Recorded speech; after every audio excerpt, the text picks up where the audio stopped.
Olá, meus queridos, tudo bem? Vamos iniciar agora o nosso curso de licitações e contratos. É isso mesmo. Eu irei trabalhar com vocês neste curso todo o conteúdo de licitações e contratos. Lei 8666, Lei 10.520. Vamos trabalhar todas as atualizações que ocorreram na legislação recentemente para que você possa resolver qualquer questão de concurso público. Então, se o seu concurso ele é de nível médio, de nível superior, não interessa. Este curso ele vai ser trabalhado de forma completa, com bastante detalhes, para que você não erre mais nenhuma questão de licitações e contratos nas provas de concurso que você vier a realizar, tá certo? Bom, antes de iniciarmos o nosso curso, eu deixo aqui para vocês os meus contatos, né? Então, página do Facebook, que é www.facebook.com/prof.marielle, ou meu blog, que é www.direitoadministrativomb.com.br/blog. Aqui você terá acesso a todas as atualizações que envolvem a disciplina de Direito Administrativo, comentários de provas, dicas para vocês. Então, se tiver acontecendo algum concurso público no momento, eu vou comentar a respeito daquele concurso, o que vocês mais devem estudar, quais são as disciplinas, os temas dentro de Direito Administrativo que você deve focar. Tudo relacionado a essa disciplina você encontra na minha página do Facebook ou então no meu blog, beleza? Então vamos lá iniciar aí o nosso curso de Direito Administrativo. Vamos então começar a falar sobre licitações e contratos. E aí, antes de iniciarmos efetivamente as disposições legais, é importante que você primeiro entenda o que é licitações. Eu tenho muitos alunos que eu já percebi que confundem, né? Que acham que licitação é uma forma de contrato. E na verdade não, pessoal. Em hipótese alguma, a licitação é um procedimento prévio aos contratos. Hoje e sempre, né? A administração, quando ela necessita realizar contratações com os particulares, contratações de quaisquer espécies que sejam, a administração ela precisa antes passar pelo crivo da licitação. Então, a licitação é um procedimento prévio à realização de contratos administrativos. Mas aí vem aquela dúvida, por que a administração ela não pode contratar diretamente? Por que ela sempre precisa passar por este crivo do processo licitatório? Ora, por uma questão simples, porque a administração ela gerencia dinheiro e interesses do povo. Por isso que o administrador ele não pode contratar diretamente com quem ele bem entender e quando ele bem entender. É diferente de nós particulares. Veja, eu, Marielle, se eu quero comprar um carro, eu posso comprar o carro quando eu quiser. Posso comprar o carro que eu quiser. Com o meu dinheiro, eu posso fazer o que eu bem entender. Se eu quiser comprar uma bolsa, eu posso comprar uma bolsa no valor que eu quiser. Agora, a administração pública é diferente. A administração, ela tem em mãos dinheiro que não é dela, que é do povo. Então, por isso que ela não pode comprar da forma que ela bem entender, o que ela bem entender. Sempre que a administração ela necessita comprar, contratar qualquer tipo de serviço, realizar qualquer obra pública, é necessário antes que ela faça um processo licitatório, porque o processo licitatório é o meio que vai garantir que a administração ela contrate da melhor forma possível, da forma que seja mais vantajosa para a administração pública. Então, é importante a gente ter em mente a necessidade do processo licitatório. O processo licitatório é o que garante que a administração, então, ela vai aplicar o nosso dinheiro da melhor forma possível. É o que garante que a administração, ela vai contratar diante da proposta que é a mais vantajosa para o interesse público. Por isso a necessidade da licitação. Nós, particulares, não. Nós fazemos com o nosso dinheiro o que a gente bem entender. A administração pública, ela não tem dinheiro próprio, ela gerencia dinheiro do povo. E aí, diante, então, disto, para que ela realize quaisquer tipos de contratações, é necessário o processo licitatório, porque o processo licitatório é o meio que garante a melhor contratação para a administração pública. A licitação é o meio que permite a apresentação da proposta mais vantajosa. Entenderam, pessoal? Então, antes de iniciarmos processo licitatório, de iniciarmos as disposições legais relacionadas à licitação, é importante que vocês entendam isso. A administração, quando ela quer comprar carros, quando ela quer comprar imóveis, quando ela quer construir obras públicas, quando ela quer contratar serviços de pessoas prestadoras de quaisquer tipos de serviços, ela precisa, antes desta contratação, realizar processo licitatório, porque o processo licitatório vai garantir que a administração contrate da melhor forma possível para o interesse público, que a administração contrate a proposta mais vantajosa para o interesse público. Por isso, então, a necessidade de licitação dentro da administração pública, beleza? Bom, olha só. Antes de iniciarmos a Lei 8666, que é a Lei de Licitações e Contratos, é importante que vocês saibam quem é que tem competência para editar normas, para editar leis sobre licitações. E aí lá no artigo 22, inciso 27 da Constituição Federal, consta o seguinte, que a União ela tem competência privativa para editar normas gerais sobre licitações. Isso significa que a União, juntamente com os estados, os municípios, o Distrito Federal, eles têm competência para editar normas específicas sobre licitações. Vejam, a Constituição Federal ela é clara. Compete privativamente à União editar normas gerais sobre licitações. Então, todas aquelas normas de caráter geral sobre licitações é de competência da União. Somente ela pode fazer. Exemplo, quando vai ser criado um novo tipo de modalidade, uma nova modalidade licitatória. Isso é uma norma de caráter geral. Se é de caráter geral, somente a União que pode. Agora, no que diz respeito a normas específicas sobre licitações, aí a União ela tem competência, é claro, mas também os estados, o Distrito Federal e os municípios. Então é importante que vocês saibam quais são os entes hoje que têm competência para editar normas licitatórias. União tem competência para editar normas gerais.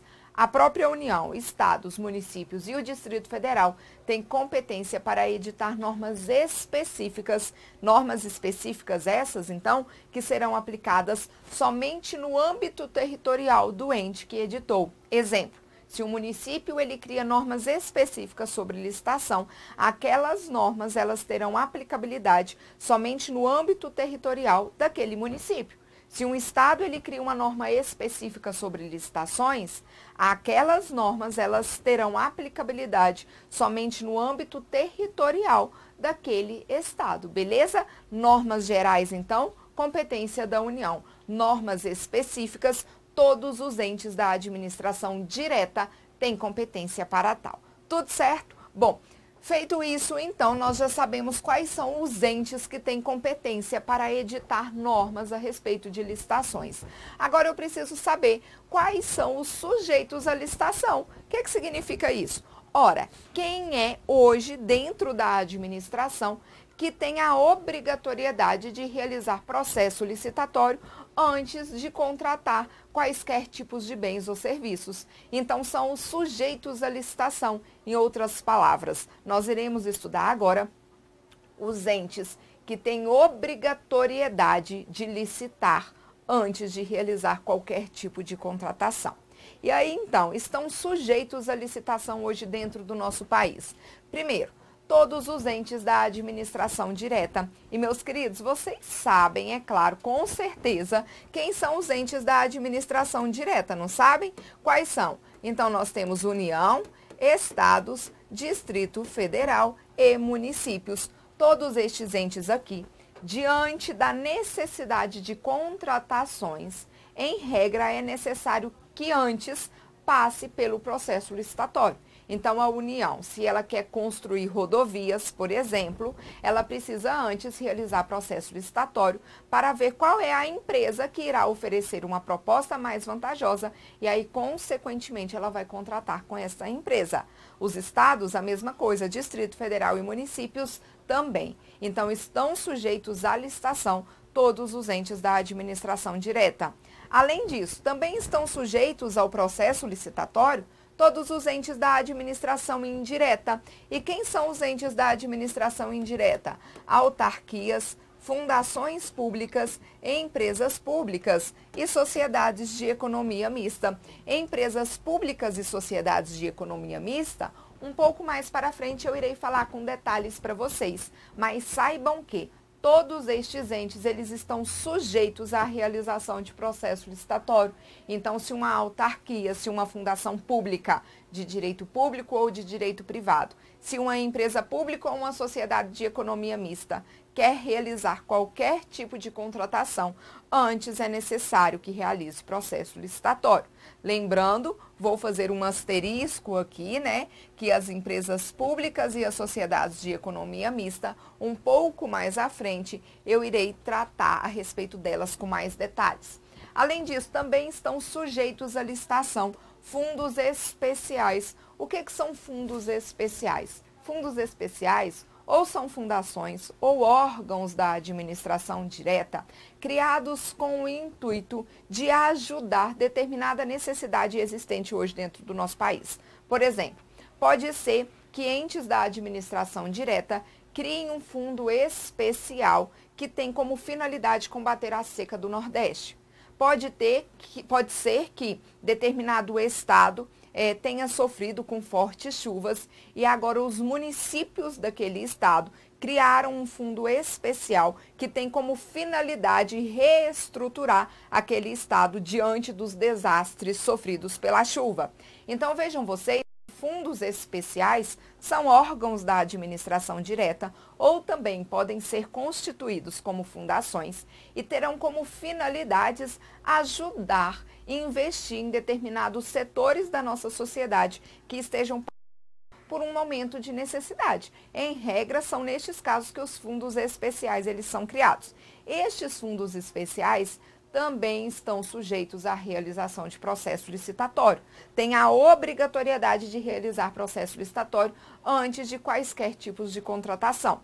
Além disso, também estão sujeitos aí à licitação as entidades controladas direta ou indiretamente pelo poder público, ainda que não faça parte da administração do país. Pessoal, quem são estas entidades controladas direta ou indiretamente pelo poder público? São entidades da iniciativa privada que, de uma ou de outra forma, recebam recurso público para a sua constituição, para a sua manutenção. Exemplo, terceiro setor, que nós já estudamos, né? Eu imagino que vocês aí já conheçam, já tenham ouvido falar a respeito do terceiro setor. Entidades da iniciativa privada que prestam serviços públicos, como SESI, SESC, SENAI, SEBRAE, são todas instituições controladas de forma direta ou indireta pelo poder público e, em razão disso, estão obrigatoriamente sujeitas ao processo licitatório. Claro, quando eu falo que estão sujeitas ao processo licitatório, nós vamos ver um pouco mais à frente que existem situações excepcionais que determinadas instituições ou em determinadas situações haverá a possibilidade de se contratar diretamente. Mas, em regra, todos estes entes que eu acabei de falar com vocês, eles estão sujeitos à realização de processo licitatório. Então, quais são os sujeitos à licitação? Quais são os entes que têm a obrigatoriedade de licitar? Todos da administração direta, todos os entes da administração indireta, os fundos especiais e as entidades que sejam controladas direta ou indiretamente pelo poder público. São aquelas entidades que, de uma ou de outra forma, possuem recursos públicos em sua constituição ou em sua manutenção. Beleza? Tudo certo, meus queridos? Já fechamos aqui 2 pontos importantíssimos dentro de licitações.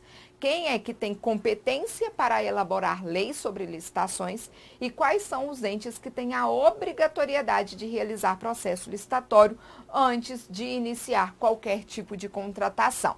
Bom, diante disso, agora nós vamos passar para um outro assunto muito importante aqui, que são os objetivos da licitação. Bom, olha só, Quando se fala de objetivos da licitação, estes objetivos aqui, eu irei encontrá-los lá no artigo 3º da Lei 8666. E aí eu paro e penso, ora, por que a administração ela tem que licitar? Quais são os objetivos de se realizar um processo licitatório?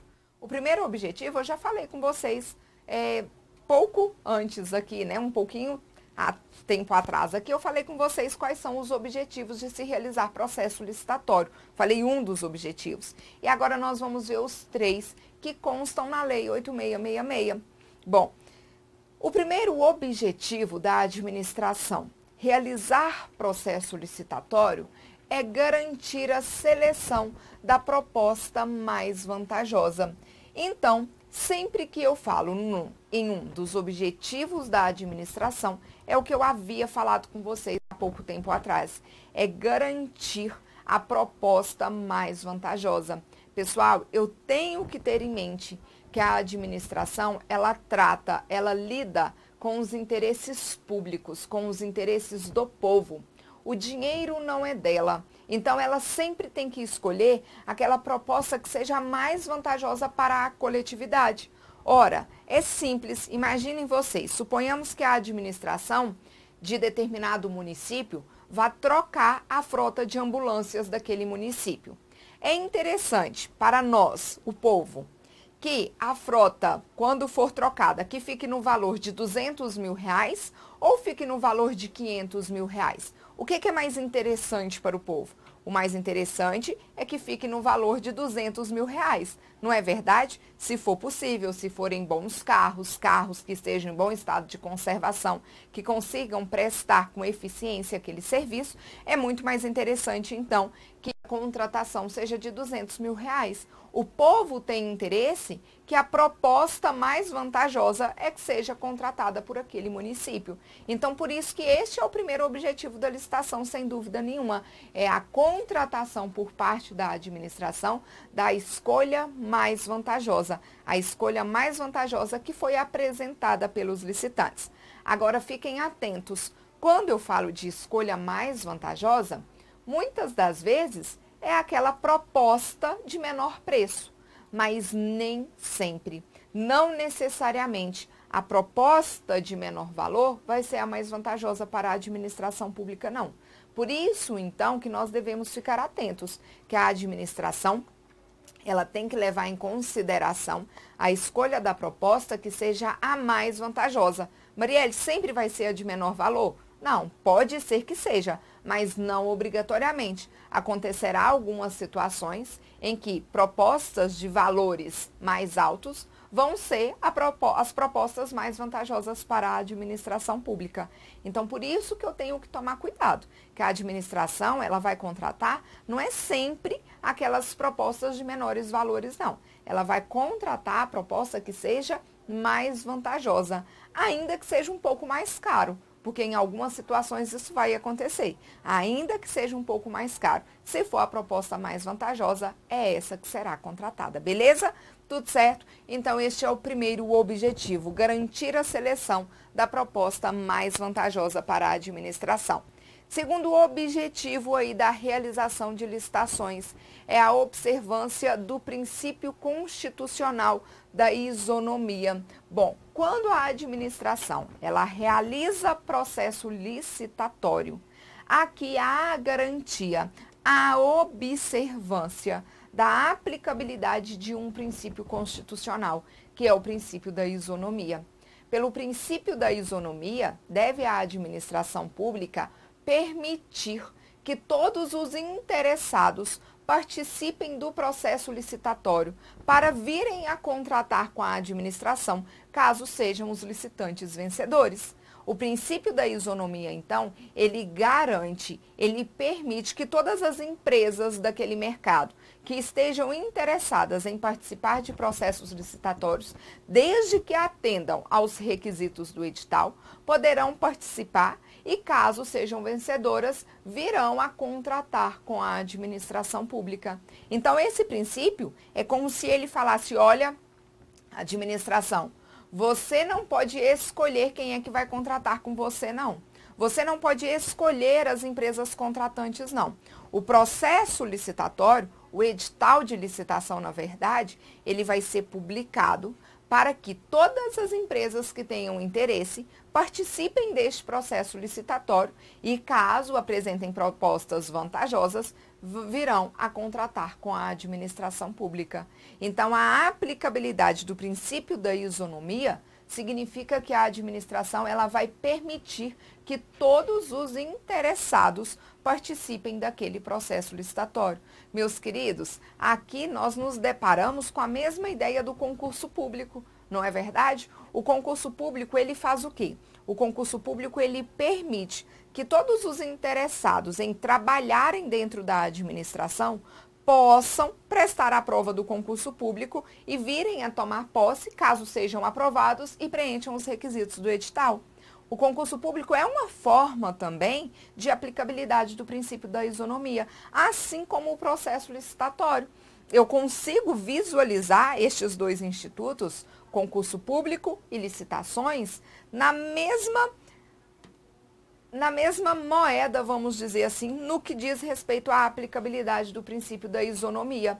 O princípio da isonomia, ele determina que a administração, quando vai formar o seu quadro de servidores, dê a oportunidade para todos que tenham interesse, assim como o princípio da isonomia, ele determina que a administração, quando vai realizar contratações, dê a todos os interessados direitos iguais para participarem daquele processo licitatório. Entenderam que dentro da Constituição Federal, então, nós temos dois exemplos claros de princípio de aplicabilidade de princípio da isonomia e, inclusive, a aplicabilidade do princípio da impessoalidade. Porque quando a administração, ela realiza concursos públicos ou quando a administração, ela realiza processo licitatório, ela também está respeitando a aplicabilidade do princípio da impessoalidade. Beleza? Tudo certo? Então, este é o segundo objetivo aí do processo licitatório, a observância do princípio constitucional da isonomia. E, além disso, também nós temos como objetivo a promoção do desenvolvimento nacional sustentável. Este é o terceiro objetivo previsto na Lei de Licitações, a promoção do desenvolvimento nacional sustentável. O que significa isso? A administração pública, quando ela for realizar contratações, ela vai ter que levar em consideração, ela vai ter que priorizar aquelas empresas que adotem técnicas de sustentabilidade. Aquelas empresas que no seu processo de produção, de industrialização, de confecção dos serviços, adotem técnicas, adotem ideias de sustentabilidade. Nós sabemos que hoje a gente está vivendo em uma era que leva-se muito em consideração estas ideias de técnicas sustentáveis, não é verdade? Então, a administração pública, ela tem que valorizar, ela tem que dar prioridade para estas empresas, que no seu processo de confecção, de industrialização, adote técnicas de sustentabilidade, sustentabilidade econômica, sustentabilidade ambiental. Todas essas técnicas de sustentabilidade, elas serão devidamente analisadas pela administração quando da realização de contratos com empresas. Tudo certo? Beleza? Então, estes são os três objetivos do processo licitatório. Se você se deparar em uma questão de prova ou com uma questão de prova que te pergunte quais são os objetivos, não se esqueçam. A escolha da proposta mais vantajosa para a administração pública, a observância do princípio da isonomia e, além disso, a promoção do desenvolvimento nacional sustentável. Sempre que a administração for realizar processos licitatórios, ela vai levar em consideração estes três requisitos aqui. Tudo bem? Então, olha só. Já vimos aqui neste primeiro bloco assuntos importantíssimos relacionados à licitação. Nós vimos o que é a licitação, que é um procedimento prévio à realização de contratos administrativos.